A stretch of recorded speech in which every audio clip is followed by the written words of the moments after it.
आशा करता हूँ आप सब बहुत अच्छे होंगे। मेरा नाम है सिद्धांत अग्निहोत्री। स्टडी ग्लोस पे आपका बहुत बहुत स्वागत है। दोस्तों, हालात बहुत बेकाबू हो गए हैं। आपने बिल्कुल सही सुना। हालात हद से ज्यादा बेकाबू इसलिए हो गए हैं क्योंकि न्यूक्लियर वॉर का खतरा मंडरा रहा है।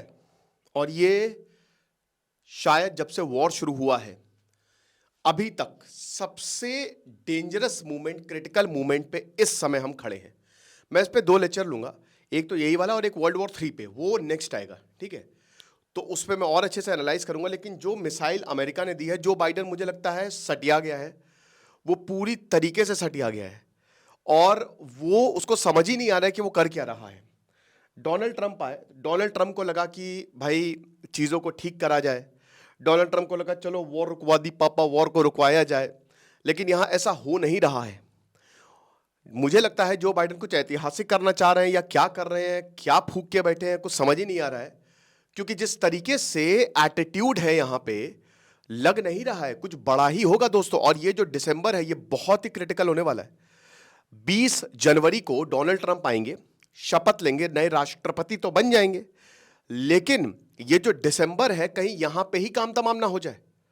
अभी राष्ट्रपति बने नहीं है डोनाल्ड ट्रंप, तो अभी तक तो जो बाइडन ही राष्ट्रपति है।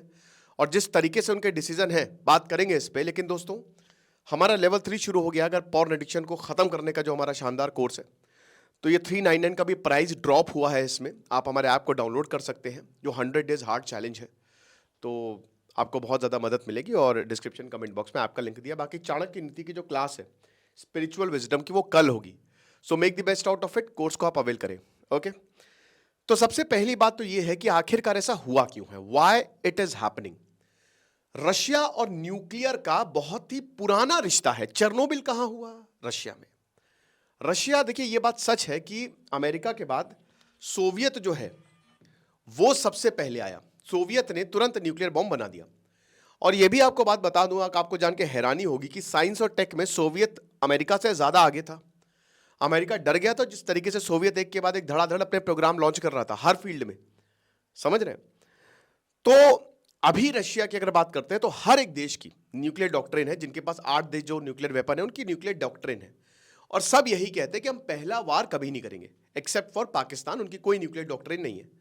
हर कोई यही कहता है कि भाई हम पहला वार नहीं करेंगे। लेकिन अभी व्लादिमीर पुतिन ने बोला है कि बस बहुत हुआ। पहली बात तो व्लादिमीर पुतिन G20 में आए नहीं, है ना। तो ये एक बहुत ही एक ऐसा देखा जा रहा है कि यार ये तो बड़ा डेंजरस आदमी बनता जा रहा है। डोनाल्ड ट्रंप के आने से व्लादिमीर पुतिन क्यों नहीं खुश होंगे? आज तो खुश तो बहुत होगे तुम। वो इसलिए खुश होंगे क्योंकि भाई 2016 में तो व्लादिमीर पुतिन और रशिया ने पूरी मदद करा दी थी डोनाल्ड ट्रंप की। और डोनाल्ड ट्रंप ने साफ साफ ये बोला था कि भाई देखो ऐसा है कि जो व्लादिमीर जेलेंस्की हैं वो अपनी खैर मना ले, क्योंकि हम सब बंद कर देंगे। अब व्लादिमीर जेलेंस्की के हाथ पांव फूल गए। व्लादिमीर पुतिन बहुत खुश, रशिया बहुत खुश डोनाल्ड ट्रंप के। उनको पता था कि भाई एक बार डोनाल्ड ट्रंप आएंगे तो वॉर रुकेगा। आप देखेंगे अगले 1 सालों में, भले देखिए इजराइल हमास का कुछ हो ना हो, लेकिन रशिया यूक्रेन वॉर का कुछ ना कुछ जरूर होगा। अब क्या हुआ है कि व्लादिमीर पुतिन तो ये कह रहे हैं, इधर जूनियर ट्रंप जो डोनाल्ड ट्रंप के बेटे हैं वो भी बहुत बड़ा बोले, बहुत कुछ बोल रहे हैं कि व्लादिमीर जेलेंस्की समझ जाओ, ये वो फलाना धमाका। यूक्रेन को पता है कि एक बार डोनाल्ड ट्रंप आए तो हमारी फंडिंग गई। $65 बिलियन दिए थे, $65 बिलियन डेमोक्रेट्स ने पिछले इसी साल दिए थे यूक्रेन को। 95 बिलियन डॉलर जो है वो 8, बाकी 30 के करीब जो है वो इजराइल को दिए थे।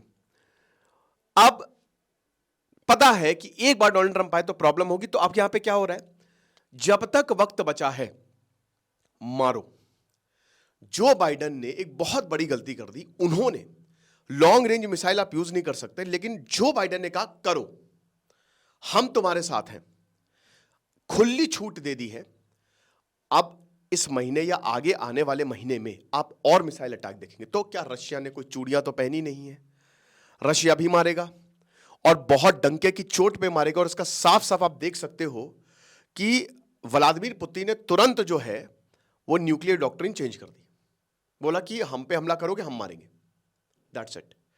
तो इसीलिए it is very very dangerous. जो अमेरिका की 6 लॉन्ग रेंज मिसाइल है उन्होंने रशिया के अंदर घुस के मारा। अभी मैंने एक न्यूज कवर करी थी कि यूक्रेन ने बहुत भयानक ड्रोन अटैक किया है। जैसे ही प्रेसिडेंट बने तो डोनाल्ड ट्रंप उसके अगले दिन तो यूक्रेन ने ड्रोन अटैक मॉस्को पे किया। बदले में परसों रशिया ने ड्रोन अटैक किया। देखिए इस समय वॉर में किसका पलड़ा भारी है।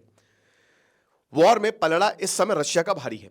पहले यूक्रेन का था, यूक्रेन ने टेरिटरीज जीत ली थी, लेकिन अब रशिया ने उन टेरिटरीज को टेक ओवर कर लिया है।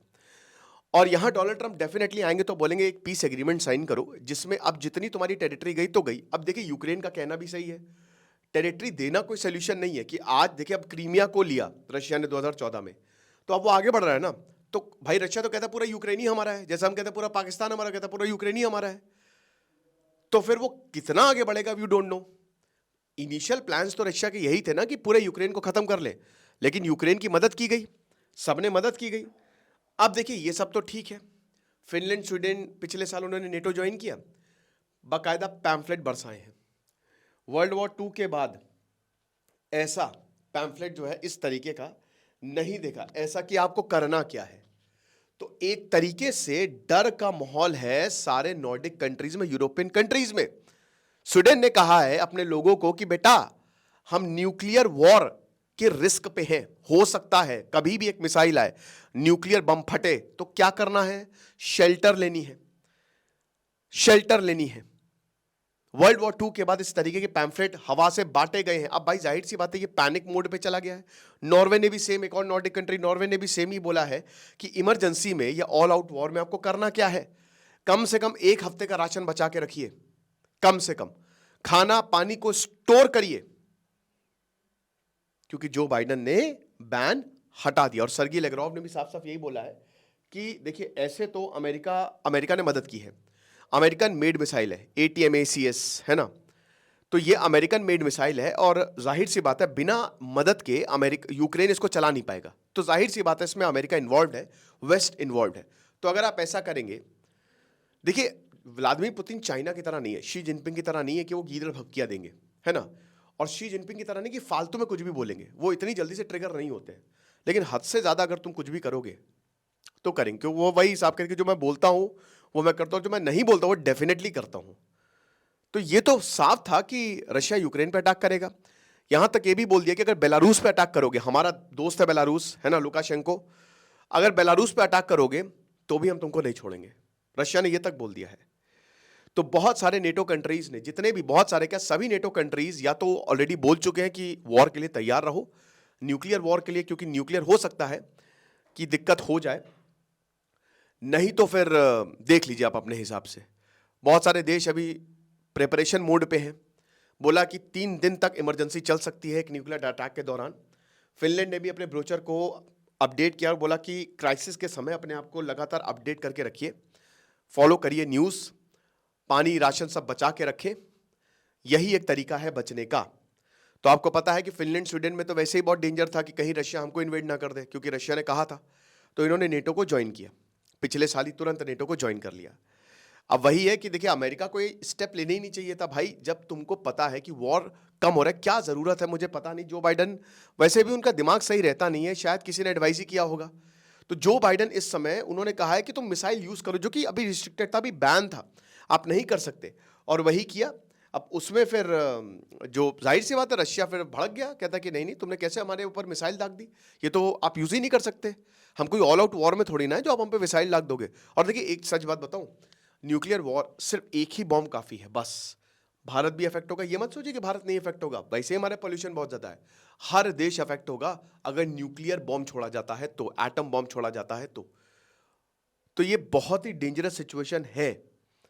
विंटर आ रहा है, सर्दी आ रही है, -20 डिग्री सेल्सियस टेम्परेचर ऑलरेडी है यहाँ पे, ठीक है। तो वही बताया है कि आयोडीन टैबलेट्स रखिए, इजी टू कुक फूड रखिए, पेट फूड रखिए, बैकअप पावर सप्लाई रखिए। स्वीडन ने कहा है कि पोटैटोस, आलू रखिए, बंद गोभी रखिए, कैरेट्स, एग्स, भूख लग गई, है ना।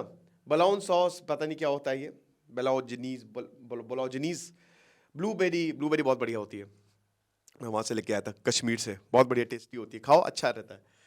और व्लादिमीर ज़ेलेंस्की ने तो साफ साफ बोला है कि भाई देखो अब हमारे पास कोई चारा तो है नहीं, तो हम तो हमला करेंगे, एक बार डोनाल्ड ट्रंप आएंगे। व्लादिमीर ज़ेलेंस्की के लिए हालात बहुत ख़राब है, तो जाहिर सी बात है कि वो वॉर को कर्टेल करेंगे, तो बस। और वैसे भी इन्होंने साफ साफ बोल दिया कि देखिए ये चीज़ बताई नहीं जाती है, हम हमला थोड़ी ना कि भैया हम बम फोड़ दें आपके यहाँ, ना ना, ये तो हम बिना बताए करेंगे। तो और रशिया ने कहा है, रशिया की न्यूक्लियर डॉक्ट्रिन आप देख ही सकते हैं, जैसे ही 1000 दिन पूरे हुए रशिया यूक्रेन वॉर के, अब तो लगभग 3.5 साल होने वाले हैं, 1000 दिन हो भी गए, तो बोला कि देखिए अगर कोई भी कन्वेंशनल अटैक रशिया पर होता है, अब कन्वेंशनल अटैक का वही मिसाइल से मार दिया या सीधा ऑल आउट वॉर पे आप चले गए, तो एक तरीके से यही है इनसाइड द रशिया। तो ये जॉइंट अटैक होगा और फिर हम हमला करेंगे और हम रुकेंगे नहीं। तो इस समय हर कोई डरा हुआ है, ओके।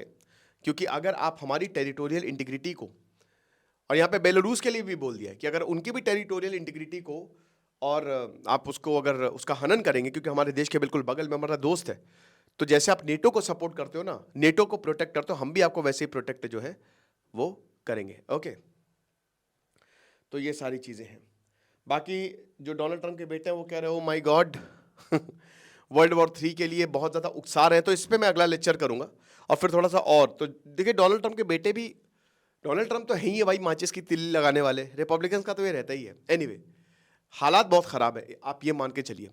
बाकी जो भी होगा मैं आपको बताऊंगा। इसका अगला लेक्चर वर्ल्ड वॉर 3 पे मैं नेक्स्ट लेके आऊंगा। Thank you so much.